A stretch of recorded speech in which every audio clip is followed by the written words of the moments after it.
Bonjour, bienvenue au premier épisode de la saison 2 du podcast Bien-être. Et aujourd'hui, j'ai une invitée très spéciale pour commencer l'année du bon pied. J'ai avec moi Claudia Anatella, qui est experte en mindset.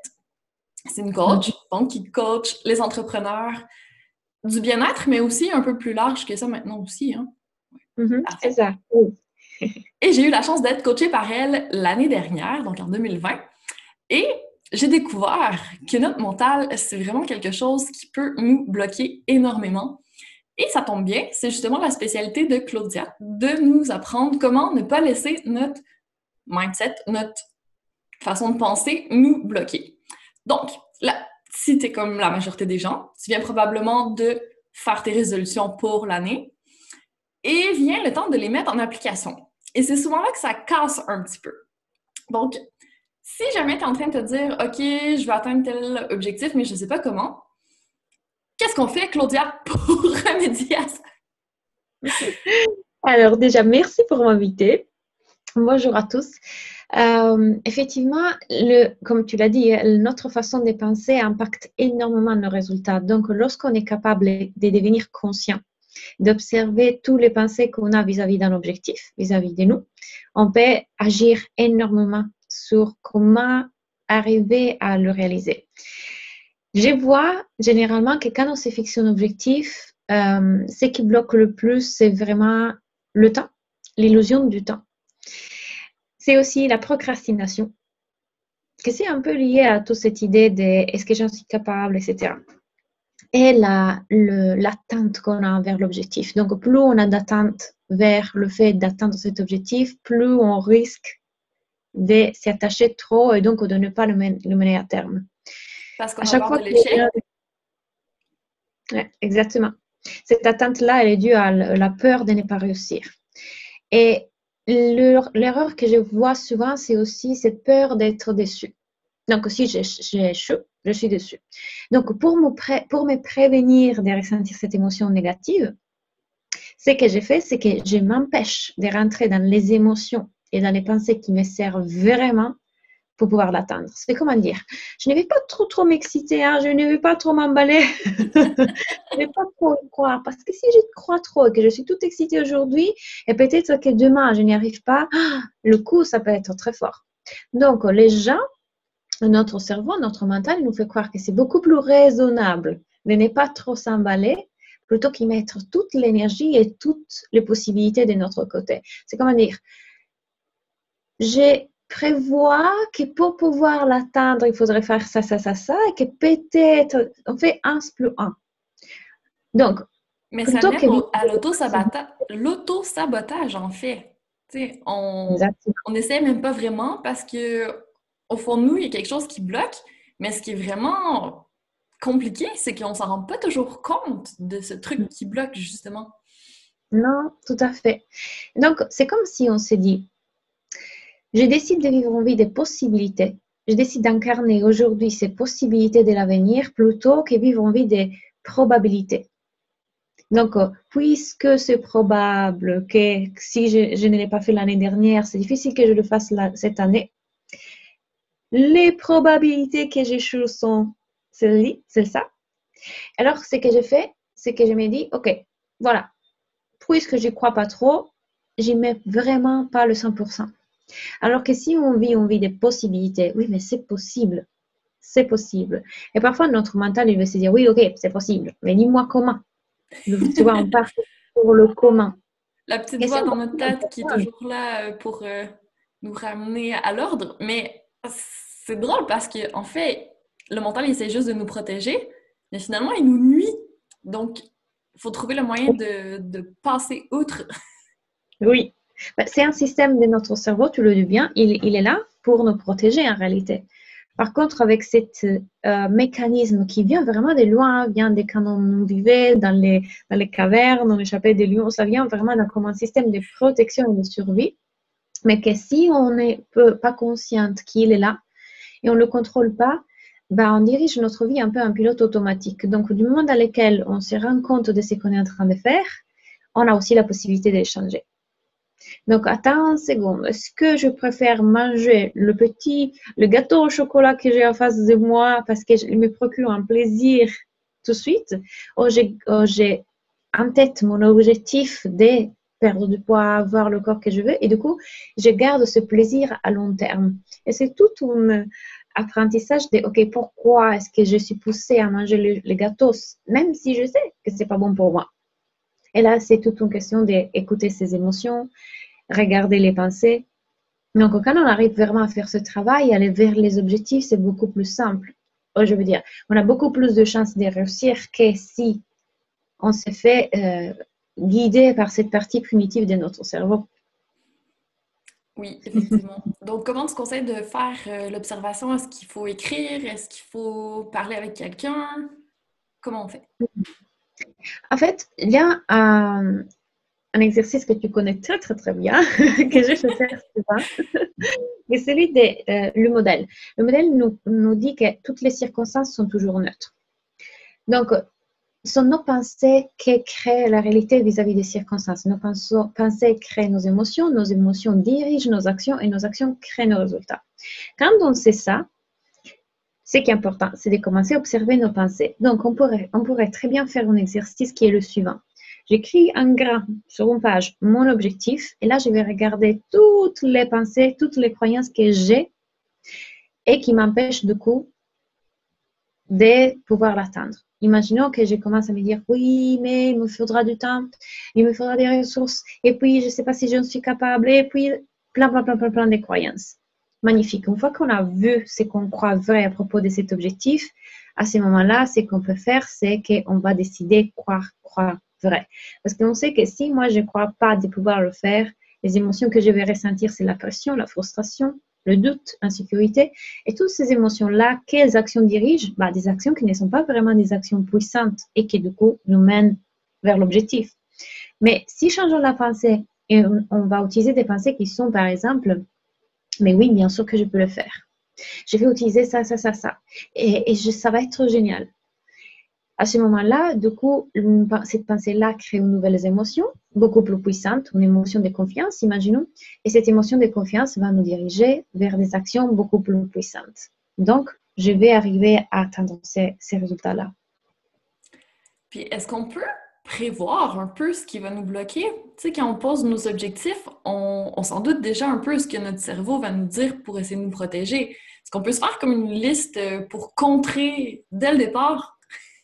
Oui, moi, je trouve que ça, c'est génial. Je fais cette analogie. En fait, imaginons que ce qu'on doit faire aujourd'hui quand on veut fixer des objectifs, c'est d'abord comprendre là où on est. C'est comme si on prenait un map, un GPS. Là, on regarde dans le GPS là où on est. Et on regarde là où on veut arriver. Et du coup, on sait que si on veut arriver jusqu'à là, on doit faire ce chemin. Donc, on fait un plan d'action. Pour faire ce chemin, on a besoin de certaines pensées. Je ne peux pas croire d'arriver au point B si je dis oui, mais je ne sais pas conduire très bien. Et puis, il va y avoir des soucis dans la route, etc. Eh bien, super. Donc, Donc, on essaie déjà de trouver ce qui va nous bloquer sur notre route. exactement. Imaginons que c'est un objectif financier. Si on se fixe un objectif financier et on se dit, OK, cette année, je vais atteindre les 10 000 euros, 10 000 euros par mois. Du coup, on sait que pour pouvoir atteindre les 10 000 euros, j'ai besoin de mettre en place certaines typologies d'actions. Et du coup, quand je pense à mettre en place ces typologies d'actions, quelles sont les pensées qui pourraient me bloquer? Ça veut dire que je dois avoir plus de clients. Et comment est-ce que je vais faire pour pouvoir me rendre plus visible? Donc, tous ces obstacles qui vont me rencontrer dans le chemin, on va les identifier pour pouvoir les défaire petit à petit. Et puis, je trouve que ce qui est très important aussi, c'est de faire un check-in de temps en temps. C'est-à-dire que pendant l'année, on avance. Donc, essayons de voir là où on est par rapport à l'objectif qu'on s'était fixé. Tu vois, OK, je suis déjà en mars, comment est-ce que les choses sont en train d'aller? Tu vois? Oui. Puis est-ce que tu fonctionnes par trimestre? Tu sais, disons, à tous les 3 mois, si on se donne un deadline, c'est une durée qui est quand même pas trop près, mais pas trop loin. Comme ça, ben, c'est pas trop décourageant. Puis ça nous donne une certaine obligation de le faire. Parce que si on met Oui. sur toute l'année, on se dit, j'ai le temps, puis c'est là qu'on peut peut-être plus procrastiner, peut-être. Oui. Moi, je trouve qu'il y a deux façons de faire.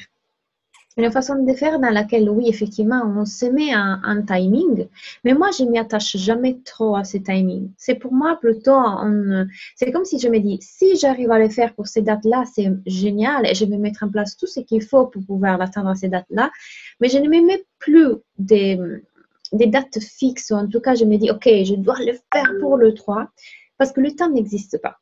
Le temps n'existe que dans c'est pas réel. C'est nous, les êtres humains, qu'on a créé cette notion du temps. Mais si on observe même la physique quantique, c'est pas vraiment un concept réel. C'est-à-dire que les choses que nous, on désire, elles sont déjà existantes dans une autre réalité. Donc, nous, c'est pas une question de temps, c'est une question d'alignement. Il faut qu'on s'aligne avec cette énergie qu'on veut créer, avec cet objectif qu'on veut rendre réel. Du moment dans lequel tu es en alignement, pensée, émotion et action, ça peut se faire hyper vite. Ça peut arriver le mois d'après, le jour d'après. Bien évidemment, il y a certaines choses qui ne peuvent pas se présenter tout de suite parce que on vit dans la matière, c'est-à-dire les choses vont avec une certaine vitesse ici. Mais à chaque fois qu'on se pose cette limite du temps, exemple, oui, mais ça, tu vois, je ne pourrais pas le faire avant juin, c'est pas possible. Mais qui le sait en réalité? Là, on est à nouveau en train de rentrer sur la prévision et pas sur la possibilité. Ça m'est arrivé plein de fois que je me fixe un objectif et j'arrive à l'atteindre très très vite. Beaucoup plus vite de ce que j'avais prévu. Si les gens m'avaient demandé, OK, mais comment est-ce que tu fais pour pouvoir l'atteindre en si peu de temps? Je n'aurais pas pu le prévoir parce que c'est pas logique parfois. C'est tellement illogique comme les choses peuvent arriver parfois. J'ai juste laissé la porte ouverte à la possibilité. Tu vois, je me suis dit, ça c'est, par exemple, quand je fixe un objectif pour mes lancements de mes services. Ça, c'est l'objectif que je suis sûre que je vais faire. Ça, c'est l'objectif que je suis sûre que j'aimerais faire et que si je le fais, c'est génial. Et ça, c'est l'objectif que si je le fais, c'est magnifique. Tu vois? Donc, trois objectifs. De cette façon-là, je vise quelque chose de complètement fou, comme si on s'est posé un objectif complètement fou. Mais quand on se pose un objectif complètement fou, ce qui se passe, c'est que notre cerveau va s'approcher beaucoup. Il va tout faire pour ça. On sait qu'on ne l'atteindra jamais parce que c'est un objectif impossible. Vraiment? Tu vois? C'est comme si je me disais, demain, je vais faire 1 million. Ah, ok, ouais. Là, c'est peut-être un peu ambitieux. Exactement. C'est comme si on se disait, bah, dans 3 mois, je peux devenir millionnaire. C'est un objectif fou. Eh bien, très bien. Mais puisqu'on n'a pas d'attachement, parce qu'on sait que c'est fou, donc c'est juste un jeu. Ne vous pas la pression parce que c'est un jeu. Et quand on prend les choses de cette façon-là, on a beaucoup plus de possibilités de s'y approcher. Donc, je commence à comprendre ça. C'est vraiment, ça joue sur les émotions, en fait. Quand on est trop rigide, qu'on pousse, qu'on veut l'atteindre, souvent on tombe dans des émotions plus négatives. Donc, forcément, on attire moins à nous ce qu'on voulait. Tandis que si c'est plus un jeu, que c'est plaisant, là, on y va plus dans une bonne énergie, en fait. Donc, c'est clair qu'on a plus de chances de l'atteindre. Oui, tu dis bien, hein, parce qu'il y a des émotions qui, plutôt que nous aider à avancer, nous bloquent. La pression, la frustration, l'inquiétude. Tu sais, il y a une émotion que moi j'utilisais souvent et qui t'empêche de tout faire. C'est celle d'être préoccupé. À chaque fois qu'on est préoccupé, c'est qu'on reste dans notre tête. On reste dans notre tête, mais ça ne sert à rien en fait. C'est une émotion qui nous aide pas à faire des actions et nous fait continuer à rester dans notre tête. Donc, mais c'est difficile de ne pas être préoccupé. On a toujours 1000 choses en tête, 1000 choses à faire. La vie personnelle, la famille, le travail, tu sais, il faut tout concilier tout le temps. Mon Dieu, comment on fait pour ne pas être préoccupé alors? On prend des services comme les tiens. Mais, exactement, mais c'est vraiment ça, lâcher le mental. Lâcher le mental, faire des choses dans le bien-être et avoir la foi. La foi, se faire confiance et faire confiance que les choses vont être là. Si on se fait confiance sur le fait qu'on va mettre tout en place pour réussir et après, on fait confiance à l'univers aussi, on va avoir ce qu'on veut. Et c'est là que, justement, toutes les activités qui sont dans le bien-être nous aident énormément à lâcher. Et c'est une question énergétique. Hein. Ça vous aurait arrivé souvent que On lâche et du moment dans lequel on lâche, on voit que des choses apparaissent. Juste quand on a lâché, la grappe, le truc. Pourquoi? Parce que tout simplement, énergétiquement, on n'est plus en train de vibrer quelque chose qui est négatif.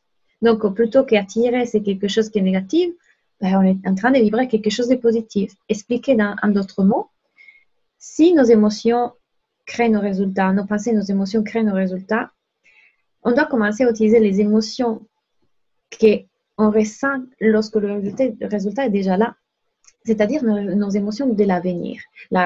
L'Andréane qui a déjà les résultats qui est élevés, ben, du coup, elle se sent confiante, sereine, parce que les résultats sont là. Donc, si on prend ces émotions et on les utilise déjà dans le présent, on est en train de s'aligner avec notre objectif. Donc, on a beaucoup plus de chances de l'attirer, de les réaliser. Ça, c'est génial aussi. Je travaille beaucoup là-dessus. Puis c'est vrai, tu sais, la première étape, c'est d'observer nos pensées si on veut pour vraiment calmer notre mental. Mais après ça, il faut descendre dans les émotions aussi parce qu'il n'y a pas que les pensées qui créent les résultats. Donc, ça, c'est un autre travail à faire pour essayer de se ramener dans des meilleures émotions. Puis, Oui, tu as totalement raison, mettre le jeu là-dedans, essayer de vraiment rendre ça plus doux et moins d'attente, ça fait une grosse différence. Je pense que tu l'as tout à testé aussi. Cette année, tu as eu des excellents résultats. Donc, on peut se fier à toi là-dessus. fait. Mais effectivement, tu dis bien, les émotions, c'est une clé importante de cette formule parce que c'est là qu'on vibre. C'est vraiment notre signal, comme un signal de radio. Tu vois, et quand on est excité, on est dans la joie, on est dans des émotions très positives et très puissantes, mais du coup, on s'aligne avec ça. Et si on prend ce qu'on veut, l'idée d'avoir ce qu'on veut, on ne se fixe pas des objectifs par hasard. On veut la maison, la voiture, les clients, parce qu'on croit que quand on aurait ça, on pourra enfin se sentir heureux, excité, en joie, en amour. Donc, on reprend ces émotions-là et on les vit déjà dans le présent. C'est énorme. On devient extrêmement puissant quand on arrive à faire ça. Ouais, puis ça laisse un peu plus de possibilités parce que quand on est trop rigide sur nos objectifs, puis qu'on pousse, on pousse, on pousse, ben des fois, peut-être qu'on aurait pu avoir autre chose de encore mieux comme résultat, mais qu'on n'a juste pas laissé la place pour. Donc, quand on est plus dans un esprit ouvert, puis d'aller comme ça vient, puis on sait qu'on va avoir quelque chose de beau au final, ben peut-être que ça va être encore mieux que ce qu'on avait prévu au départ, mais il faut juste laisser la place pour que ça arrive aussi. Exactement. Et là, ça joue beaucoup sur cette notion du manque. On en a peur. On a peur de manquer. On a peur de ne pas l'avoir. On a peur de ne pas y arriver. Mais quand on comprend que là aussi, le manque, l'absence de quelque chose n'existe pas, on aura toujours quelque chose. C'est avec quoi on est aligné en ce moment. Donc, ça veut dire que quand on se rend compte de ça, on est les créateurs de notre vie. On est en train déjà de créer quelque chose. Donc, du moment dans lequel on reprend ce pouvoir, on se dit, mais attends, mais donc, si tout ce que je suis en train de voir est en réalité que c'est moi qui l'a créé, commençons à devenir plus intentionnel dans ma vie. Commençons à choisir qui est cette personne. Bien sûr, il s'agit de beaucoup de reprogrammation du subconscient, beaucoup de travail sur soi. Mais quand on y arrive, c'est magnifique. Ouais, puis là-dessus, tu utilises l'hypnose pour travailler sur le subconscient. Ça Oui. fonctionne très bien. Est-ce que tu as d'autres Oui. trucs? À part le mindset, comme je te disais, mais je pense que l'hypnose, tu la mentionnes, et ça vaut la peine d'en parler parce que là où parfois on ne peut pas arriver à, tu vois, comme les méditations. Les méditations nous mettent dans cet état dans lequel on est neutre. On revient à la neutralité. Donc, il y a plus ces émotions comme peuvent être l'anxiété, la pression, la peur. Et quand on est dans cet état de neutralité, notamment en hypnose, quand on rentre en transe, du coup, on est beaucoup plus réceptif. Et c'est là qu'une méditation dans laquelle, par exemple, sur l'abondance, ou une hypnose sur l'abondance, agit de façon beaucoup plus puissante parce qu'on est dans des ondes dans le cerveau qui sont créatrices. Notre cerveau a la capacité d'imaginer quelque chose et juste parce qu'il est dans notre tête, notre corps le ressent. Imagine de manger un citron, ta bouche réagit. Imagine quelque chose, même je vais partir sur une chose bizarre, mais parfois on peut imaginer quelque chose de sexuel ou avoir un avis sexuel, le corps réagit. Et il n'y a rien qui s'est passé dans la réalité, c'est juste dans notre tête. Donc, pour te dire la puissance de notre cerveau ne fait pas la différence entre réel et irréel. Ça veut dire que tout ce qu'on envoie à notre cerveau, il le crée. Et en hypnose, c'est ça le but, d'arriver à envoyer des messages qui peuvent créer certaines réalités, retransformer le passé et reprogrammer certaines choses. C'est hyper puissant. Oui, mais tu as raison, ça c'est démontré scientifiquement que par le mental, on peut vraiment avoir des résultats physiques. C'est pour ça que les athlètes pensent aux gestes qu'ils vont faire. Quand il y a un truc que tu te prépares pour un marathon ou quoi que ce soit, la préparation mentale a quand même un gros impact sur ton physique aussi. Donc, c'est vrai qu'on sous-estime ça et qu'on l'utilise peut-être pas assez dans notre quotidien. C'est intéressant de ramener ça. Parce qu'on est dans une société très dans le masculin. C'est-à-dire une société dans laquelle on croit que ça doit passer tout le temps par les actions, actions, actions, actions, actions, actions. Donc, on s'épuise à faire plein d'actions en oubliant la partie qui est plus féminine, l'être. Le jeu, le plaisir. Ah, exactement. C'est vrai que de ramener un peu de féminin dans les objectifs qui sont, c'est ça, souvent très smart. Il faut avoir tout super précis, prévu d'avance, mais il n'y a plus vraiment de plaisir là-dedans. Là. Ça devient très, très mental, très, très concret. Ouais. Il doit y avoir tout le temps un équilibre, à mon avis. Il y a des objectifs qui sont très tangibles et très mesurables, notamment les objectifs financiers, mais il y a des objectifs qu'on n'a pas vraiment cette façon de mesurer très précise. Comme par exemple une cliente qui vient à moi parce qu'elle veut gagner en confiance en soi, bah, je ne peux pas exactement dire voilà, mais on peut créer un objectif atteint. Exactement. Oui. Mais c'est là qu'un coach doit établir avec la cliente une façon d'évaluer cet objectif. Et même vous que vous êtes en train de nous écouter, à ce moment-là, si votre objectif est un objectif qui n'est pas tangible, bah, choisissez une échelle d'évaluation. C'est-à-dire, OK, comment est-ce que je vais évaluer dans le temps si je suis en train de m'approcher ou pas dans mon objectif? Peut-être que je peux le faire chaque nuit. Avant d'aller dormir, je mets quelque chose dans un jar, dans une boîte, qui dit, bah voilà, aujourd'hui, j'ai réussi à prendre la parole en public, à me sentir plus confiante. Donc, à chaque fois que je fais ça, je le mets dans une boîte. Et là, c'est ma preuve, mon évaluation, en fait, de est-ce que je suis en train de m'approcher ou pas de plus en plus de mon objectif. Et faire ça est super intéressant pour notre cerveau aussi. Plus on le fait. J'aime ça. Quand on manque un peu de confiance, on peut aller revoir tout ce qu'on a mis. Exactement, exactement. Et donc, à ce moment-là, le cerveau voit que petit à petit, c'est rempli. Qu'est-ce qu'il pense? Ah, je suis en train de gagner en confiance. Qu'est-ce que ça fait, ça? Je deviens encore plus confiante. Trop bien. Ouais, t'as raison. Parce que si on tombe trop dans le féminin aussi, peut-être qu'on va peut-être pas trop passer à l'action, qu'on va être trop dans le laisser venir comme ça vient. Ça prend un peu des deux, c'est vrai. Exactement. Et même si tu observes, même les objectifs qui sont plus pratico-pratiques, quand c'est fixe, derrière, il a toujours l'envie de l'atteindre pour l'émotion qu'il y a derrière. Parce qu'on croit que quand j'aurai l'argent, je pourrai me sentir enfin libre, épanouie, confiante. Et donc, tu vois bien que ces émotions-là, on en a accès déjà aujourd'hui. Donc, plus on les pratique, et du coup, notre jar pourrait se remplir de plus en plus. Tu vois, plus on devient cette personne, plus l'argent va aussi arriver. C'est au contraire, en fait. Ouais, c'est ça. Souvent, on attend d'avoir les résultats pour se sentir de la façon qu'on veut, alors que si on se sentait tout de suite comme ça, ben finalement, c'est plus important d'atteindre le résultat. C'est là qu'on peut lâcher prise un peu puis avoir confiance que ça vient.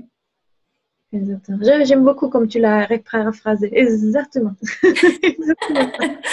C'est un petit résumé. Alors, si on fait un gros résumé depuis le départ, donc on peut fixer quand même nos objectifs, les mettre sur papier, mettre une date, puis 2, 3 actions.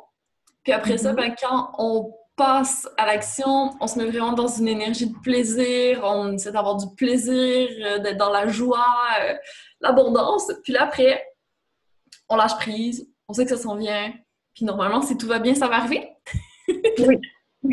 Puis on observe au fur et à mesure nos pensées, on vérifie qu'on est dans la bonne émotion, puis si besoin, Oui. on se réaligne. Exactement. Et Ça si marche jamais comme ça. Ouais, c'est vrai, on dirait que ça, hop, je fais. Presque! c'est sûr que aussi le fait de ne pas l'atteindre, imaginons, on a fixé cet objectif, on arrive à 2022, qu'est-ce qui se passe? Il n'est pas là. Bah, le fait de ne pas atteindre un objectif, ça ne doit rien signifier. Le problème, c'est que les personnes et les enfants ont raison personnelle. Donc, ça veut dire que je ne suis pas assez, tu vois. Mais en réalité, c'est pas un échec, c'est une expérience. C'est vrai. Totalement raison. Donc, peut-être qu'en essayant d'atteindre l'objectif, on a développé des qualités ou il y a d'autres choses qui est arrivé, en fait, de beau, qui est encore mieux que l'atteinte de l'objectif. C'est sûr. Mhm. Magnifique! Merci pour cette belle conversation, Claudia. Si nos auditeurs en veulent plus, à quel endroit ils peuvent te trouver? Alors, sur Instagram, Mhm. Claudia Natella Coach, et sur mon site web, Claudia Natella, pareil. Excellent. .com. On va mettre les liens en note sous l'épisode de toute façon. Donc, merci beaucoup pour ta présence aujourd'hui. Je te souhaite une magnifique année 2021 remplie de plaisir et d'objectifs atteints. En plus, à propos d'objectifs, en janvier, justement, j'ai une formation mensuelle sur ça, sur les objectifs, donc c'est parfait. Ah, magnifique. On va mettre aussi en lien comme ça. Tout le monde va être bien outillé pour pouvoir atteindre ses objectifs cette année. Grand merci. Merci beaucoup. Une belle journée à toi et à tous nos auditeurs aussi.